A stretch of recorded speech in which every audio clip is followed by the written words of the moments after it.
le spécialiste de la gestion énergétique Schneider Electric aide, entre autres services, ses clients s'assurer que leur source d'énergie ne soit jamais interrompue. Et certains investisseurs sont convaincus que l'entreprise fournit la même fiabilité quand il s'agit du retour sur investissement. Schneider Electric est le type d'entreprise dont les titres pourraient bien s'apprécier d'au moins 10% par an au cours de 10 à 15 prochaines années, dit Bertie Thompson, gérant senior chez Aberdeen Asset Management, qui en est l'un des 10 plus gros actionnaires. Il y a bien eu des soubresauts ces derniers temps. Le titre Schneider a récemment perdu plus de 10% de sa valeur, sur fond de rumeurs de rachat de Tyco International, un fabricant de matériel électronique de sécurité et de détection. Le titre a retracé sa chute après que Schneider a démenti, mais le phrasé du communiqué n'a pas convaincu les investisseurs du caractère infondé de la rumeur. Il n'y a pas de fumée sans feu, semble penser le marché. Bertie Thompson, qui dit que Schneider a un bon track record d'acquisition, est sceptique envers ces rumeurs d'achat de Tyco. Pour lui, le fabricant américain dans son intégralité, très diversifié, n'est pas compatible avec les activités de Schneider. Il est plus probable que l'entreprise procède à des rachats bien ciblés d'actifs stratégiques,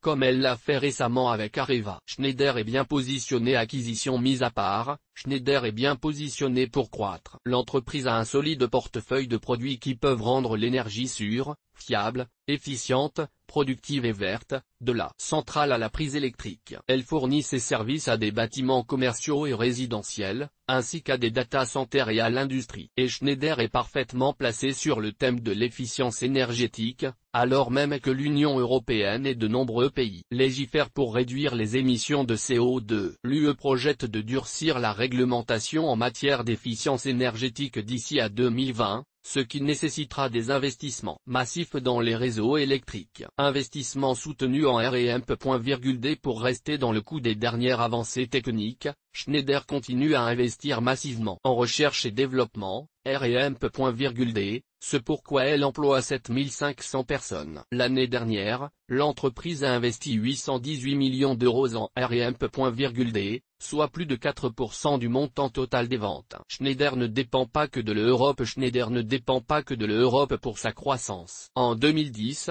le chiffre des ventes a atteint 19,6 milliards d'euros, en hausse de 24% sur un an, 41% de ces ventes provenant d'Europe et 59% d'Amérique du Nord, l'Asie-Pacifique et le reste du monde. Elle projette de se développer dans des marchés à fort potentiel, comme l'Inde, où on estime que 400 millions de personnes n'ont pas accès à l'électricité. Bonne résistance à la crise. Même avec un petit trou d'air pendant la récente récession, les ventes de Schneider ont bien résisté. L'entreprise a publié l'année dernière un résultat avant impôt de 2,8 milliards d'euros, contre 1,94 milliard d'euros en 2009. Les bénéfices sont prévus en forte hausse à 3,38 milliards d'euros cette année, d'après des estimations FactSet. Les ventes sont attendues en hausse de 12%. Réduction des coûts d'exploitation. Schneider continue à faire la chasse au gaspillage, ce qui lui permet de maintenir sa marge d'exploitation au-dessus de 15%. L'entreprise a externalisé le plus gros de la fabrication de ses produits, a été externalisé, a réduit le nombre de ses fournisseurs et réorganisé son système d'information. Free cash flow impressionnant. Le free cash flow, FCF, aussi est impressionnant. Schneider est parti pour dégager 2,07 milliards d'euros de FCF cette année et 2,36 milliards d'euros en 2012,